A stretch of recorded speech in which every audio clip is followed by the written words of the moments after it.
За орой минь дүү. За орой минь. За та үзэж байгаа үзэгчдтэй өөрийгөө танилцуулаач. Би ч яг одоо дарахад удмын одоо чамдраг зайр ингээд одоо дарахад хүн байна. Цэвэр хар дарахад харын хар дарахад л одоо бараг байг гэдэг нь л одоо бий байгаа. Манайхны удам тийм л байгаа. Тэр хүн л одоо бий байна да. За хэний хэм билээ та чи эхлээд сайхан танилцъя та. Намайг ч одоо шархуугээд манай аав байсан. Зайрын хүн байсан, удам дамжсан тийм хүмүүс байсан. Тэгээд шархууны нямдаар дуган нямдаар нэстэ тэгээд нутаг болоод өвөө гэж аваадаг байна. Тэгээд яг хуу энэ талаараа бөөгийн онгоц тэнгэрийн юмтай сахиусан аваад нэг олон жил болоод явж байна. Тэгээд энэ дээр энэ нутгийнхаа эрт дээр яснаас байж байсан уг нэгэн хүчтэй сайн утган зайрангуудын тухай бол энэ бас бишгүй нэг аав маасаа ер нь сонсохоор өссөн хүнтэй багаасаа тэгээд тэр хүүхдүүд домог яриа юулгүй юм хэрэндээ сонсоод өссөн болохоор бас тэрээсээ бас олон түмэнд бас хуваалцаад явчихлаа. Болох юм уу даа гэж бодоод яваад байдаг байхгүй юу. За миний урилгыг хүлээж авсан танд маш их баярлалаа. За өнөөдөр танаас энэ цөөнгөө хүмүүсийн мэдээд сонсоод байгаа нэг онгодын талаар асуух гэсэн. Тэгээд дарахад нутагт их алдартай тийм онгод зайран хүн байсан юм шиг байна тийм ээ. Зүнэг аав гэж онгодын талаар та ярьж өгөөч. Одоо хизээ цаг хугацааны хувьд бол хизээгээс хизээд байсан тийм зэ. За тийм ээ тэр зөнөг аав болохоор чинь ер нь явж очоод байр байдгийг нь хажаад хуваараа нөгөө хууч домго бүхий нэг онгодуудын тухай юм асуу яриамараа ингээд ажиглаад явахт явж очоод нөгөө зөнөг аав гэдэг тэр зөнөг дарахтын зөнөг бөө гэдэг одоо зөнөг хайрханч гэж ярьдаг нэр нь тэр бол яг нэр нь бол тодорхойгүй одоо тэр бөөгийн нэрийг чухам яг хэн гэдэг хүн нэртэй хүн байсан бай гэдэг бол бас тодорхой бас олон зууны өмнө амьдарч байсан тийм бөө байсан байгаа юм. Тэгэхэд энэ зөнөг аав болоход энэ манай дарахтын бөөнөрийн энэ бөөгийн талын ер нь бөө хүмүүсийн хамгийн одоо ер нь дээр нь байгаа юм л бүр хамгийн одоо үгэн л болоод байгаа юм л да юм. Яаж бодсон аль талаараа тэгээд дарахтын онгодууд болохоор атад ихт нэр нь явж ирээд бүгдээрээ энэ зөнөг аавцаа тэр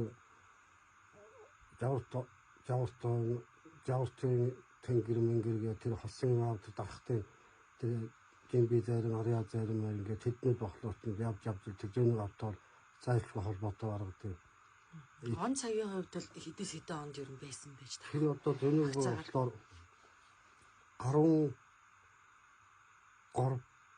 14 дугаар зууны үед амьдарч байсан хүн юм шиг байгаа юм да.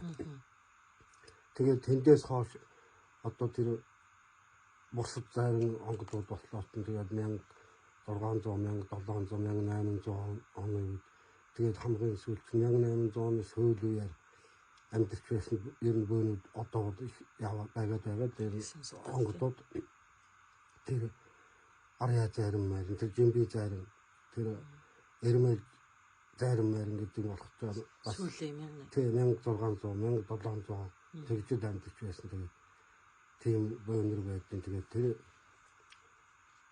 аль нутгаар бөөлж байсан бүү байсан бэ?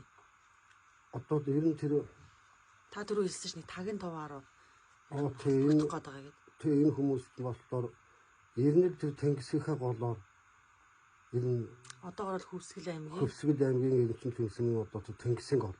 Тэнгисийн гол хавь. Тийм ялангуяа ер нь Тэнгисийн гол.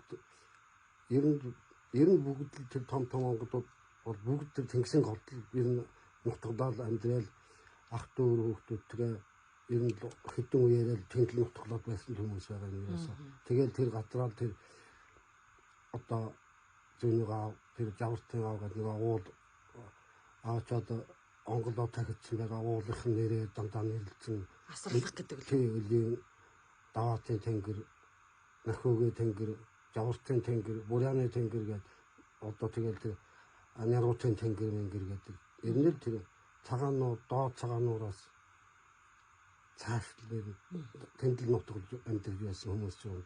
За зөний гавын хувьд бол бүр тэнгисийн голоос гараагүй нутгалсан тийм хүн байгаа. Ерөөсөө ингээд хараад сонсоод бүр аль дээрээс сураад байх чинь. Зөв.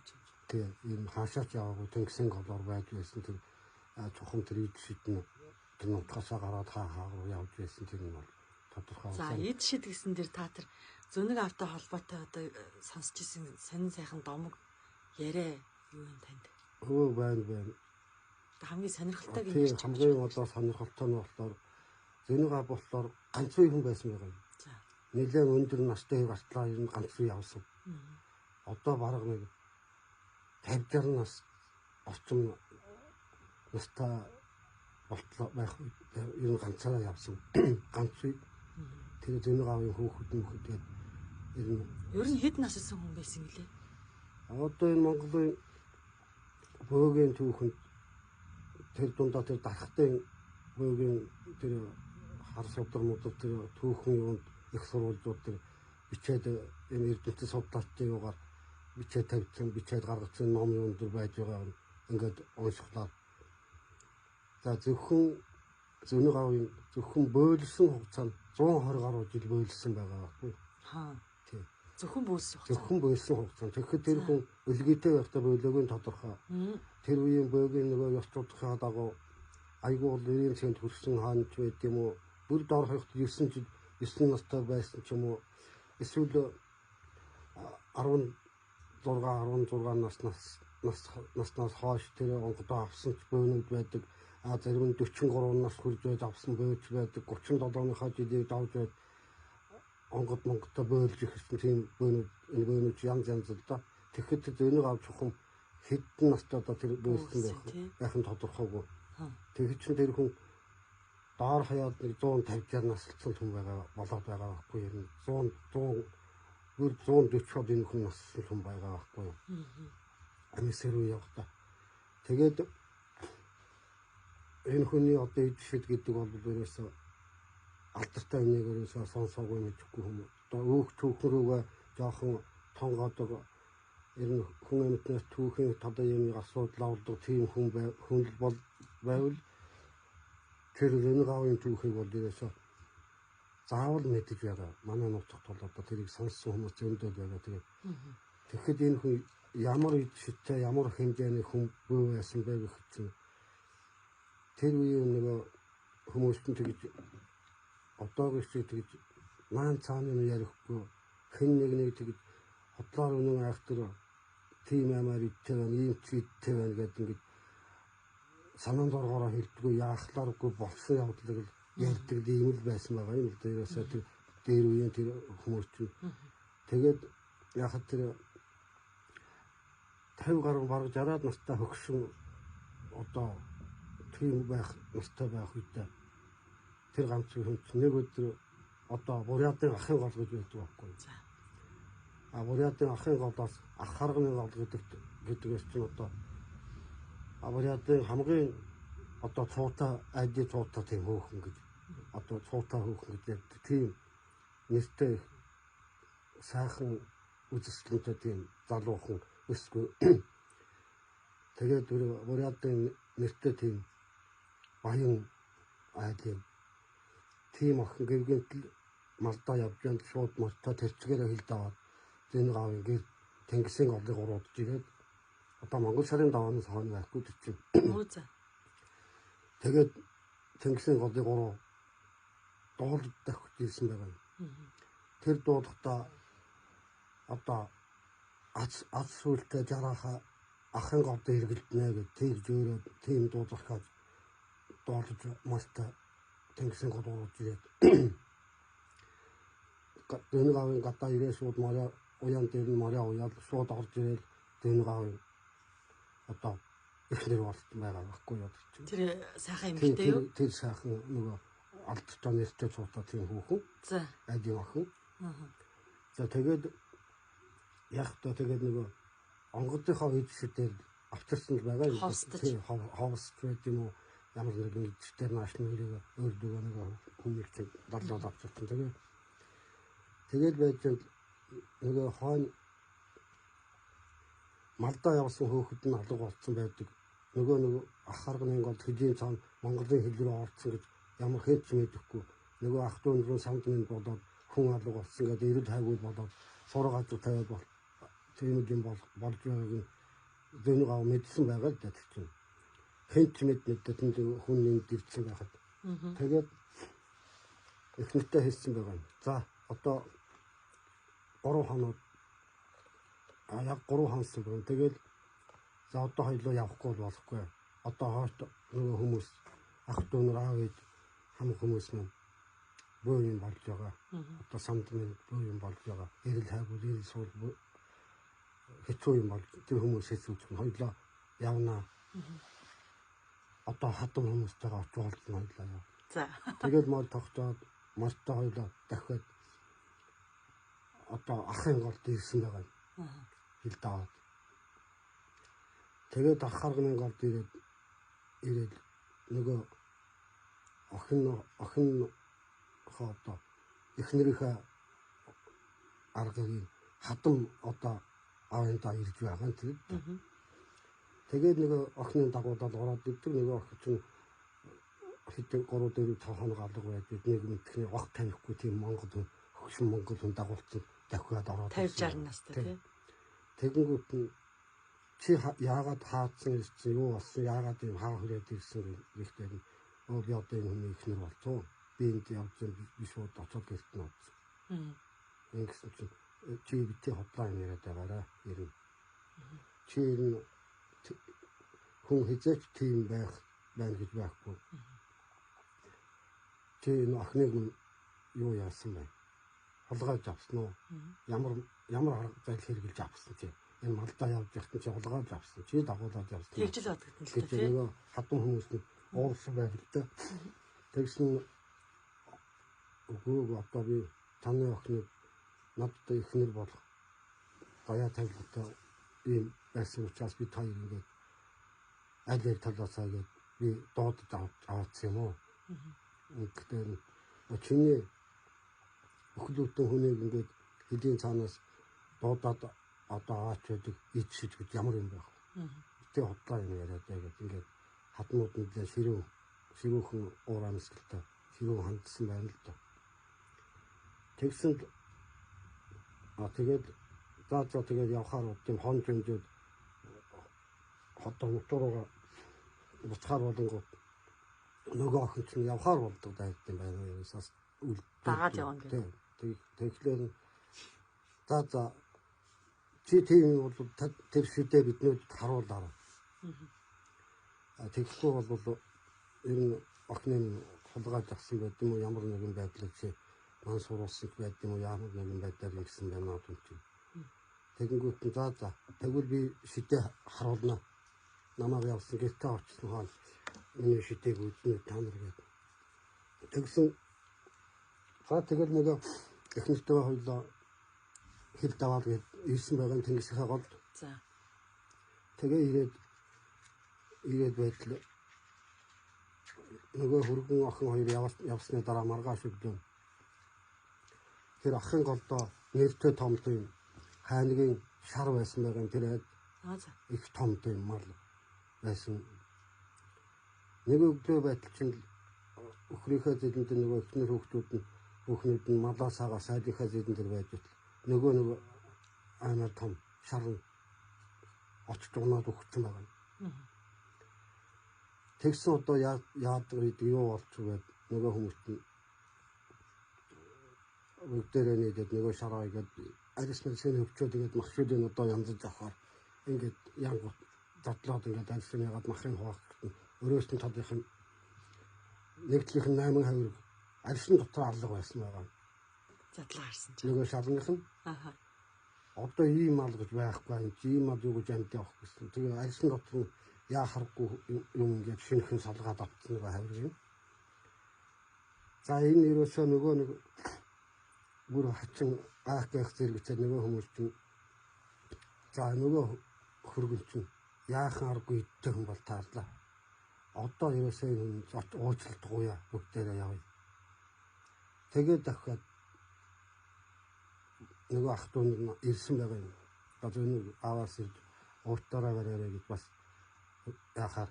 Тэгээ дахиад Тэнгисийн гол нөгөө хүмүүс ах дүү нэг ирсэн ирээд нөгөө айлд ирсэн чинь гэртээ байж байна гинэ. Тэгсэн тоогоор нэг том тоогоо тавьж байгаа л эхнэр нь ус хийж гинэ. Ус хийгээд тавьчихсан зөний гав тэндээс очоод нэг хэнгэргээ барьж очсноо тогоон дээр нэг хэнгэргийнхээ орвоор ингээд нэг юм ингэж байгаад тэгээд нөгөө хоосон ус өвчин нэгээд дээгүүр нь таглал доор нь гал төдөө тэгээд очоод тийшээ суугаад яриа төрөө суудсан байна. Юучгүй хоосон ус ингээд буцалгаа тавьдаг ямар сони юм гээд нөгөө хүмүүсийг ирсэн байх. тийм нөгөө хүмүүс ингээд ирж сууж хараа сууж байсан. Тэгсэн хэсэггүй хугацааны дараа эхнэр мөхнө одоо наад мах чинь болж байгаа хоо ингээ ярицаад байсан. Сонирхоод ингээ хараад байсан. Очоо хадны нэг тогооныхоо дээр хадныг аваад яс том тавьж байгаад гаргасан. Нөгөө нэг малаас онцгой том шар нөгөө хавирг мавирг айхтар том хавиргуудыг ингээд годоор нь хуваагаад чамд тавьж дөрөн тавиад ингээд хатнууд дагуулнаа тавьж байсан байгаа юм. Тэгээд одоо тэр эдээ харуулж байгаа нь тэр айдлын тэр байхгүй. Тэгэл тэрийг нь үзчихэл тэгэл хөргөнийдээ цайлдаад одоо дахиж ийм тийм асуудал гаргахгүй. Одоо ингээд хөргөн хатны хэлбэрээр ингээд явж байг. Ингээд хатнууд нь тэгээд нутгаруугаа буцсан байгаа. Тэгээд хүүхдтэй болоогүй мах та. Ерөөсө ганц бие хүн байсан гэдэгтэй тий. Болоогүй юм. Тэгээд бодох төхгүй би танаа охинууд нь цаг нь болохоор явуулнаа. Тэгээд нэг удаан олон жил тэгж хангиж байгаагүй юм шиг байгаа юм. Тэгээд нэг өдөр одоо хитэн жил яаж амьдэрдэг байсан. Тэгээд нэг өдөр нөгөө охиныг чинь гэрт наваач өгöd хил давуулж аваад гэрт нь хүргээл тэгээд өөрөө буцаж ирсэн байгаа юм. Тэгээд зөний гавын болоход өөрөө ингэж ярьдаг байсан байгаа юм. Би нисэх ёстой байсан. Би агаараар нисэж явах ёстой тийм хүн байсан. Данч ганцхан болж өгөхгүй байгаа юм. Ямар юу болохгүй байд юм бол гэсэн. Миний энэ байгдлаас ингээд ихээр төрөхт нь миний сүйдний яс төмөр байгаа юм. Хүрл миний сүйдний ясыг төмөрөөр бүтээгдсэн юм болохоор энэ намайг нисэхгүй байгаа юм. Түүнээс би энэ сүйдний ястал төмөр биш байсан бол би нисэх ёстой юм байсан юм байна. Ямар сони. Тэгээд тэр нутагтаа нөгөө мартаа зүүн гат тэр зүүн 100 хэд хүртэл баг 100 хармаар хүрч байсан баг. Тэгт нэгээд айл амтнаар ирээд хүн нөгөө ирд уулзж барихтан зам дээр тарахтаа бууд мэдлэлтэй тамхил бариад мэдлээд явахтан ингээд зүүн гавын мах нэгээд хүний мах шиг биш юм.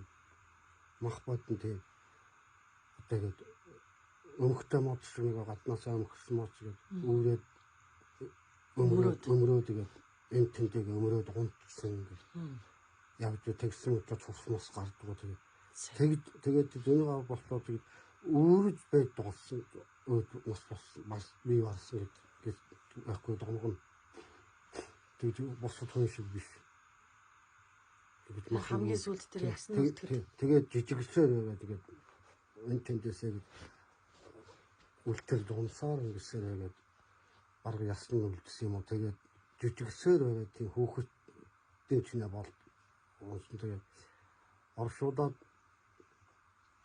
өөд болох тэр нутгийн ард түмэн аачж оршуулсан байгаа юм. Тэгээд нэг 2-3 хоноод тэр бөөхнийг чинь ийлаагаат нутглуулчаад 3 хоноод очиж иргэд таардаг юм бай. Ястал юм л да. 3 хоноод очсон нөгөө оршуулсан газар дээр юу ч байхгүй ганц тийм төмөрс үүдний яс байсан. Тэр тийм хөрөл тэгээд тэр одоо тэр зөний гавын онгод тактик гэдэг байсан байдیں۔ Тэр модод нь байдаг нэг юм уу хөрөд хотор мотор тиймэрхүү. Тэгээд тэр сүйднийх нь ясыг тэр модод гавчд үлгэттэн тэнд бүр байдаг байсан гэдэг л бүр нэлээд олон жил болтол тэр бүр сүүл болтол байсан гэсэн тэр зөний гавын тактикны мод гэдэг. Тэгээ одоо тэр уулын болтол тэр аавын ивэр гэдэг нэрлэдэг манай нутагт нэг уулыг чинь өвөр гэдэг. Одоо уулын өвөр гэдэг нэрлэдэг. Тэн тактикны мод одоо нэг сүүлийн юм онгоцтой тэр мод нь хардраад нэг гал төмөр шатаад нэг хамгаалж ярих юм байхгүй тийм чинь тэгээ тийм хар болтон тийм мод суудын одоо тэр. Та одоо тэр цагаан нуур Тэнгисийн голын нутгийн хүн штэ. Танд одоо тэгээд зөнийг аавыг одоо дахиж буулгадаг тийм бүү сонсогдов юу юм? Ер нь одоо зөнийг аавыг дахиж буулгадаг бүү манай нутагт бүр намайг мэдхээр би ч одоо 5 дугаар настайгаас бөөгөөд иргэд байж өссөн хүн. Тэгээд сайн бөөнөрч намайг тэр 5 дугаартай байхад байсан л да чинь манай нэг ээжийн нагцэгч нэгэд нэг хонцог удган гэдэг нэг айх тэр удган байдаг тэр намайг багахад одоо дэрэгдэн тэр сөрөн удган гэдэг тэр хүн байсан тэр бүүдэгээд манай нутгийн авгааддаг байсан тэр хүн байж өгсөн. Тэр аймаар хүчтэй бөөнүүд тэр түрүүн үеийн тэр бөөнүүд лав ямар ч байсан тэр зөнийг аавын онгод тэр манай нутгийн бөөний нэгэнд ч орж байсан яас удаа байхгүй. Сонсогдож байгаагүй. Хэрвээ тэр зөнийг аав буулаад бол зөнийг аавыг бөөд оруулж онгод болгож байна гэвэл одоо тэрнтэй бол ерөөсөө би санаа нийлэхгүй юм байдаг дээ ерөөсөө. Тийм үү. Ямар ч боломж байхгүй. Тэгэхдээ тэр бас нөгөө бөөмө тэр нутгийнхаа хүмүүс бас нөлөөддөг байх л да. Гэхдээ ямар ч байсан тэр хүнд онгод болоод гэж юм ер нь сонсогдож байгаагүй тийм байхгүй ерөөсөө тийм бол байхгүй. Зөнийг аав онгод нь гэдэгт байхаас биш зөнийг аав бууж ирж байна гэж ерөөсөө байхгүй ямар ч боломжгүй. Тэгээ энэ тийм олон одоо 9 үе байд юм энэ бөө онгод үзэгдэн тэр 9 үеийн дуусахад л өөрөө ингээд нөгөө улаачийн юугаар ингээд дамжиж байхгүй тухайн нөгөө хугацаатай учраас ингээд одоо 8-9 үе ингээд дамжаад үе нь өнгөрөөд ирэхдээ нөгөө онгод ч өөрөө яваад өгдөг байхгүй тэр байнг байгаад хорвоод ирэхэд байгаад байх ямар ч боломжгүй тэр огторгуудаа ингээд сансар огторгуудаа ингээд тоглоно гэж ярьдаг. Тэр тоглоод тэгээ сансраар яваад өгнө тэр эргэж төрөх барих тийм юм бол байхгүй ерөөсөө тэр бөөхөн угаас эргэж төрнө гэж байхгүй тэр нөгөө сүнсэн нэг болон онгод бол тийм сүнсэн бөөхний нөгөө сүнсэн төрөл арлдаг болохоор тийм л сантай тийм нэг шидтэй нэг ах тэр бөөвэд тэгээд тэр зөнийг аав болоход яа харахгүй манай нутгийн тэр хар дарахтай удам огчлын бүр хамгийн цаана бол энэ зөнийг аав бол толгой бөөн байсан тодорхой байгаа юм.